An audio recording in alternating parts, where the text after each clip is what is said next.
Dari Abi Waqid Al-Laitsi radhiyallahu taala anhu, dia mengatakan, suatu ketika kami keluar bersama Nabi yang mulia sallallahu alaihi wasallam untuk pergi perang Hunain.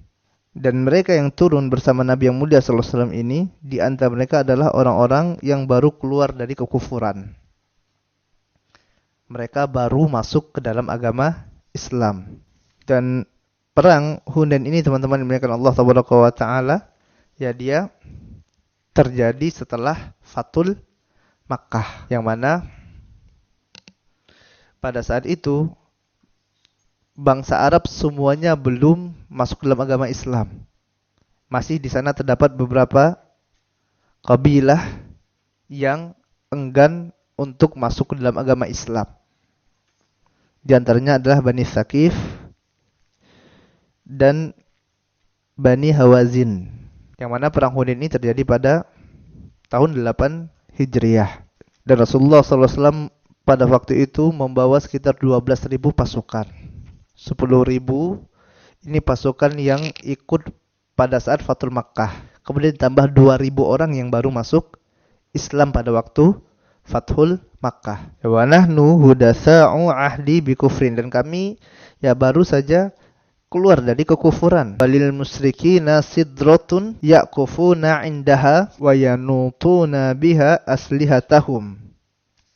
Dan orang-orang musyrik itu, ya orang-orang kufar, mereka memiliki sidrah. Apa itu sidrah? Sidar. Antum pernah dengar sidar? Bidara, ya. Mereka memiliki pohon, yaitu pohon bidara, yang mana mereka yaqufuna indaha, yang mereka beriktikaf dengan pohon tersebut. Ya, mereka iktikaf.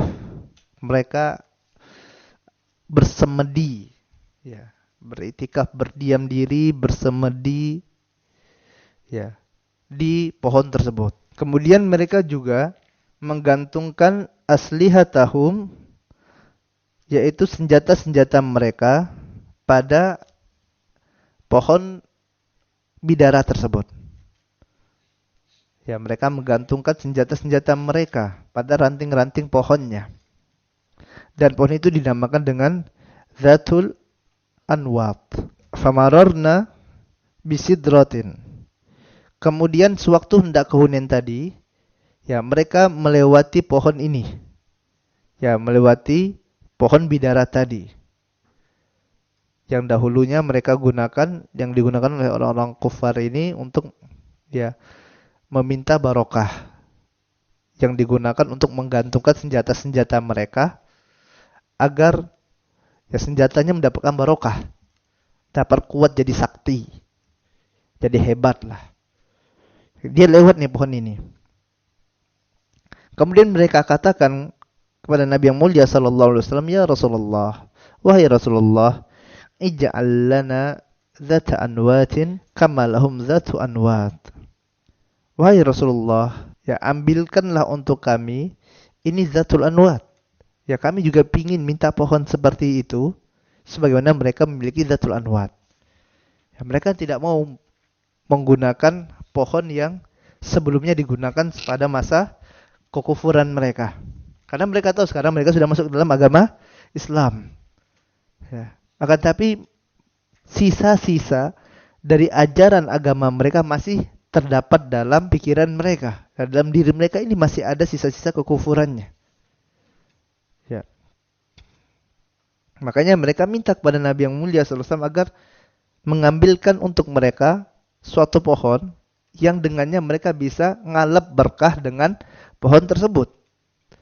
Ya, bisa menggantungkan senjata-senjatanya, bisa meminta kepada pohon tersebut, bisa bersemedi di sana jadi tambah kuat, kebal misalnya kan.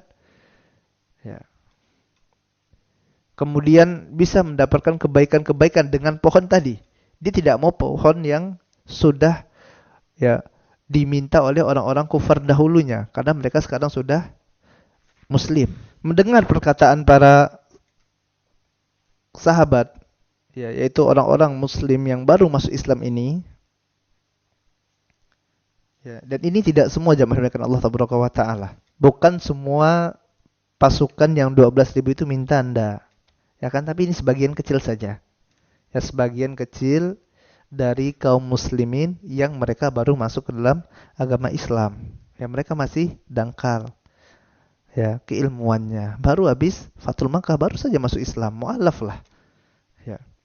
Makanya teman-teman berikan Allah tabaraka wa taala, para sahabat ini pun bertingkat-tingkat keilmuannya. Ya, tidak dalam satu tingkatan. Ada yang mereka ya di antara sahabat itu ada orang-orang yang sudah kuat keimanannya. Ya, seperti Abu Bakar, Umar, Utsman, Ali, ya, Abbas. Dan para sahabat-sahabat ya, yang pertama-tama masuk Islam. Ya. Kemudian nanti ada yang ya, yang keimanannya masih baru. Ya. Sampai mereka minta nih, ini semua kaum muslimin. Nah, jadi jangan sampai ada yang mengatakan bahwasanya, oh ini lihat, ya, ini udah jatuh pada kekufuran, maka kita katakan dia kafir lah. Antum lihat, tidak ada Nabi yang mulia SAW menghukumi mereka sebagai orang kafir lah. Padahal ini udah jelas kekafiran, ya kan? Mereka minta agar dibuatkan satu buah pohon yang dengannya mereka bisa bertabarruk, ya, mengalap berkah dengan pohon ini. Amalan kekafiran tidak? Amalan kekafiran jamaah yang Allah tabaraka wa taala. Ya. Lantas apakah Nabi yang mulia SAW mengatakan, oh antum ini kafir masih, keluar dari agama Islam? Ya, tidak. Padahal ini bersama Nabi yang mulia SAW. Ya. Kenapa? Karena mereka masih jahil. Ya, masih bodoh, masih belum faham. Akan tapi Nabi yang mulia SAW mengingkari ucapan mereka. Qala lahum, ya, Rasulullah SAW mengatakan kepada mereka, Walladhi nafsi biyadih. Demi Allah tabaraka wa taala, demi zat yang jiwaku berada di tangannya, kata Nabi yang mulia sallallahu alaihi wasallam. Ya, Rasul yang mulia sallallahu bersumpah, demi Allah. Kama qalat Banu Israil, ij'al lana ilahan kama lahum alihatan. Ya. Sungguh apa-apa yang kalian katakan ini, kata Nabi yang mulia sallallahu alaihi wasallam, adalah sama dengan apa yang dikatakan oleh Bani Israel dahulu kepada Musa alaihi salatu wassalam. Yaitu mereka mengatakan, meminta kepada Musa, ij'al lana ilahan. Ya, berikanlah kepada kami Tuhan sebagaimana mereka memiliki Tuhan-Tuhan. Nah, di sini Nabi yang mulia SAW menjelaskan ya kepada mereka bahwasanya perkataan mereka ini adalah perkataan yang keliru, yang tidak dibenarkan dalam syariat Islam. Dikarenakan dengan apa yang mereka pinta tadi, ini merupakan menjadikan tandingan-tandingan bagi Allah tabaraka wa taala.